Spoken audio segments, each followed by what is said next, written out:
probably the classic drawer joint that all woodworkers look for is the dovetail. And dovetails on drawers are a horrible, horrible thing, but they're so much fun to do. So we did dovetails on this guy, but we machined them all. And we actually cut these at the table saw.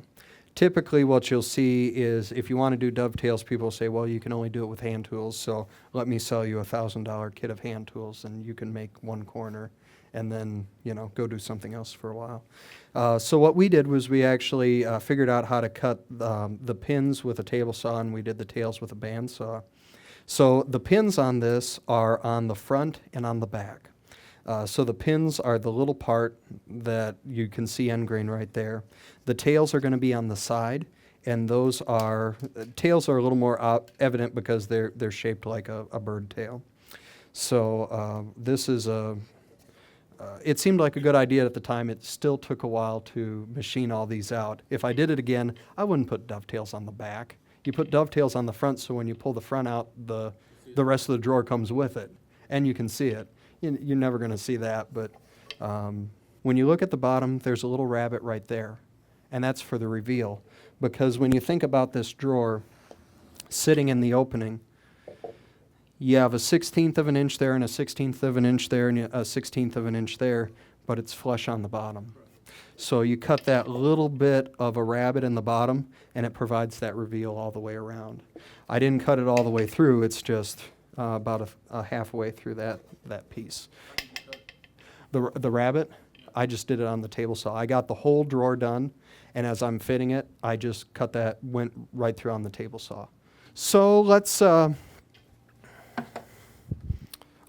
need this. You want to do dovetails.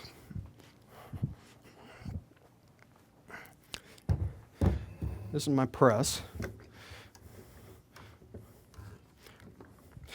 So we want to do a half-blind dovetail on the table saw.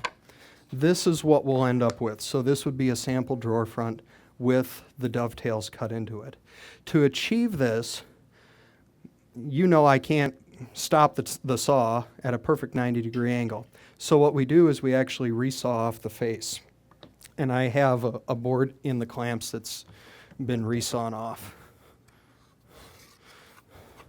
So here's the face for that. This started out just as a board.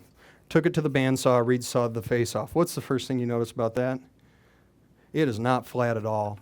If you want to try this technique, what I would encourage you to do is resaw it off, get this done as fast as you can, and get this glued back on. Don't come back in 2 months, because this is going to be, this is messed up. So I think I can get away with it. When I glue this, I like to use my parallel jaw wooden clamps, and you can kind of see the marks across it. I don't have to put cauls on this to try to distribute the pressure of the clamp. I just put it in there, and there's clamping pressure almost all the way across here. So this was resawn on the bandsaw as well. I don't try to clean that up. If your bandsaw wobbles a little bit as you do it, it actually works to your benefit, because when you put it back together, it's a mirror image and it locks. So that helps you, once you get glue on there, if it's really smooth, it can really shake up on you. And this is an old trick too. This is an old cabinet maker's trick, where what they'd actually do, it doesn't matter if it's power tools or hand tools, it's faster to cut through dovetails like this than it is to try to cut something where it's all together, because you can't saw it at all. You can saw a little bit, and it ends up being a lot of chisel work. With this method, another thing that you saw guys would do is they'd use, let's say I'm making it out of walnut, I'd use a plain Jane walnut board here, and then maybe this board would be burl or crotch figure walnut. Glue that on the front, and then you go, well, how in the world did you cut dovetails on a piece of burl? It's just the actual veneer on the front. So we have this part, this I cut yesterday, and I actually have this marked out. So what I'll do is I'll just roughly mark out my pin locations. All I did was I put a square on it, mark those lines. So on this guy, what I pretty much want to do is leave these 4 little pins, and I want to remove the material in between them. And I'll do that with the dado set at the table saw. So I have this big, beautiful miter gauge that is great for making 90-degree cuts. It's great for miters too, but for a lot of the goofy stuff I do, I just use a little miter gauge. This is an Incra. Yes, I'm saying that right. Incra 120. If someone told me yesterday they were on Amazon buying one already, but this is one I use for a lot of miters and just kind of general purpose stuff at the table saw. I like it because it has a lot of adjustability, but it doesn't have too much where you're worrying about, am I on it by 1/10 of a degree? I'm either on 0 or I'm not on 0. And it's also easy with these slots to attach different things to it. So for this, I want to put on a little taller fence, so I have 0 clearance back here, but I also have something to hold on to. So I'm going to put that about right there and then just screw this into place.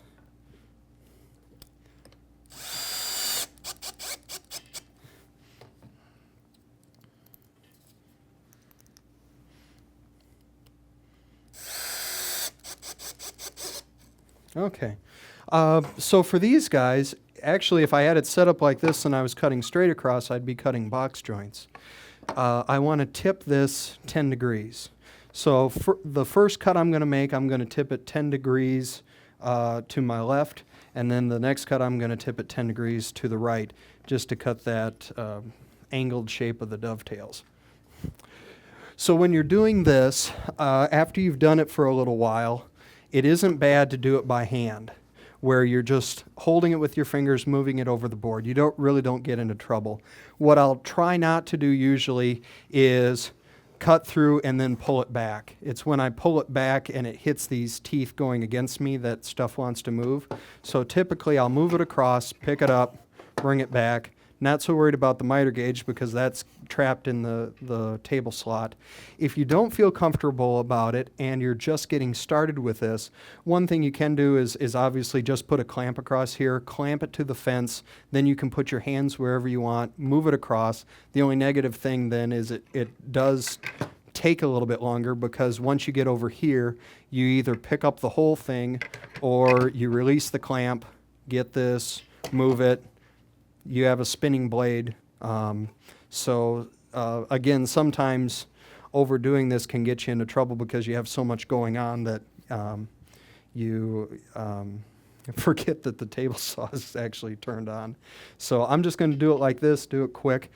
To set the blade height, I am going to use,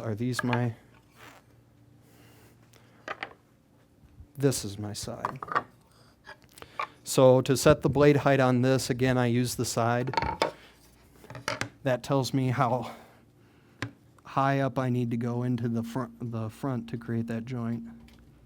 Right there. Okay. Oh, also I have 0 clearance. So I know if I put this line on the left side there, that's where the blade's going to contact it. Same with this other side. When I'm cutting there, I can put the line right on that point where the blade has relieved a slot in my insert, and so that's how I'm lining it up.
Now that I have that machined away and I have both sides done, I would actually return this to the clamps.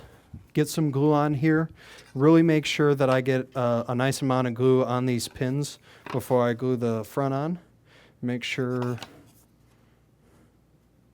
yep, just like that. So that would go in the clamps.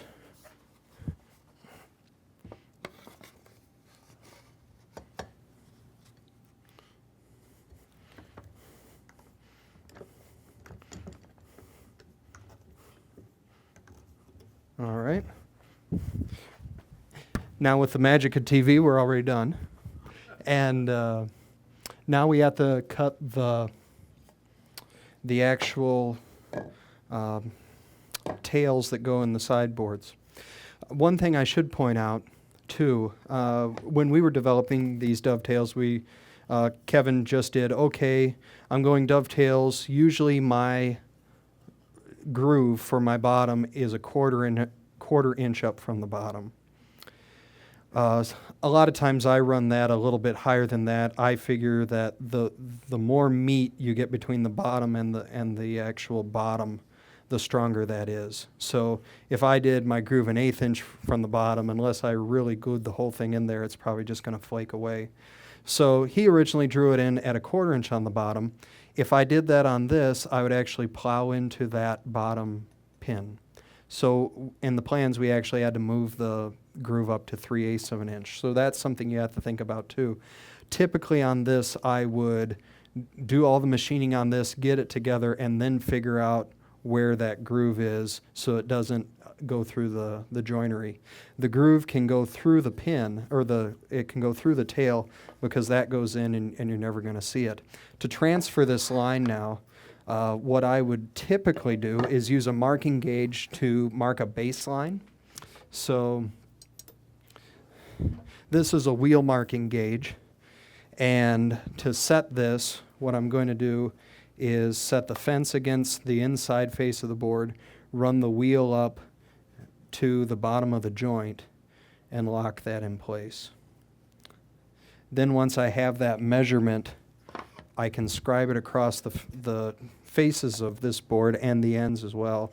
So what I'm doing is I'm just pulling this to scribe a line, scribe along the end. That has to be cut away. Scribe a line here.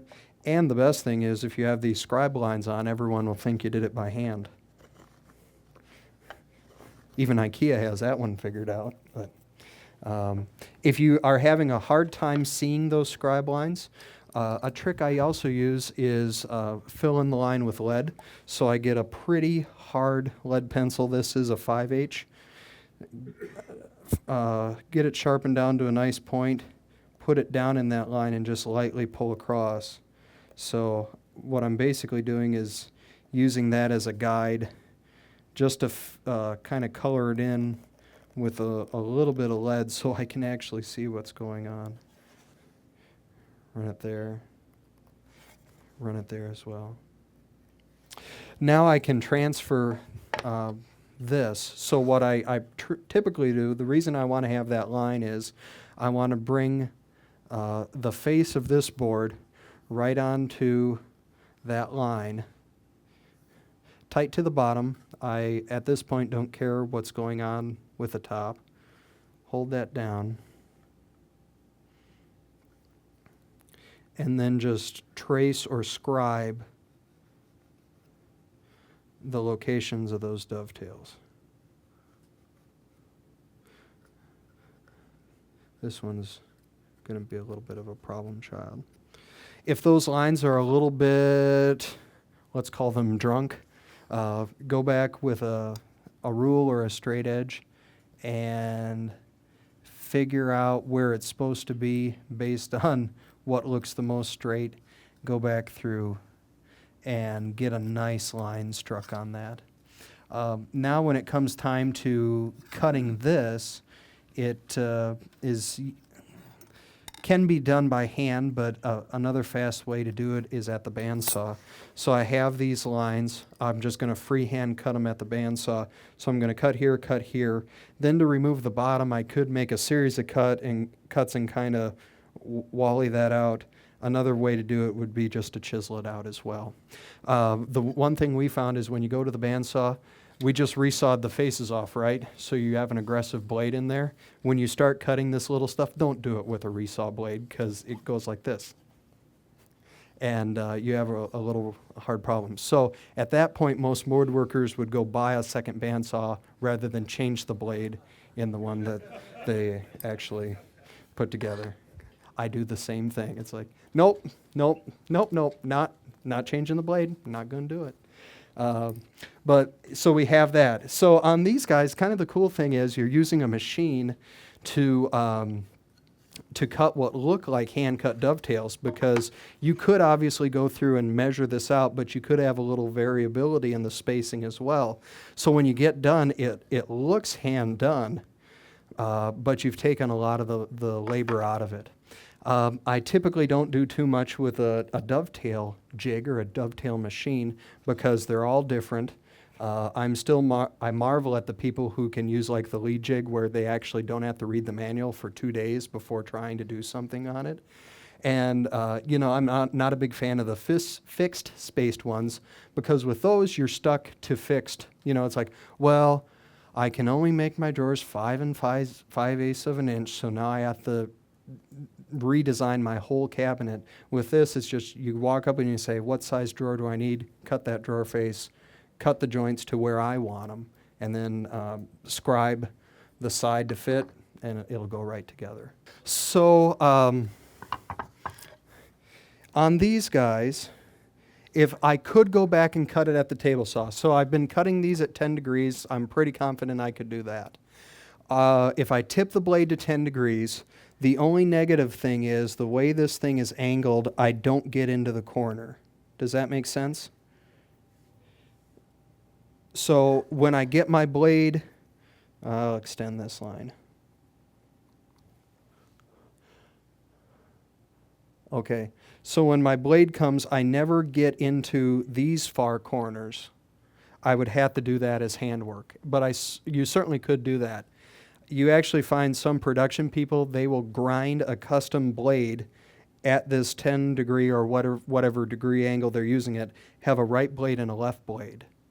And so they can cut right up into the corner, and then they either nibble this out or maybe chisel it out. The other negative thing on the table saw is if your spacing here isn't wide enough, you can't get the blade in there. So if you make these pins really, really small, like you look at some of these, where the head of the pin is almost narrower than your table saw blade, you can get into problems there as well. And besides, my table saw has a dado head set in it. I'm not changing that out for anybody. So what I want to stress is do what works for you. What I actually found was they wouldn't let me go buy a new bandsaw, so it was faster for me to cut these by hand. So I got out my little dovetail saw, put them in the vise, cut that out. Not a big deal at all for me. It was actually one of the more enjoyable parts of the process. But I'd say with all this, take what you think would work and apply that to your own situation and run with it.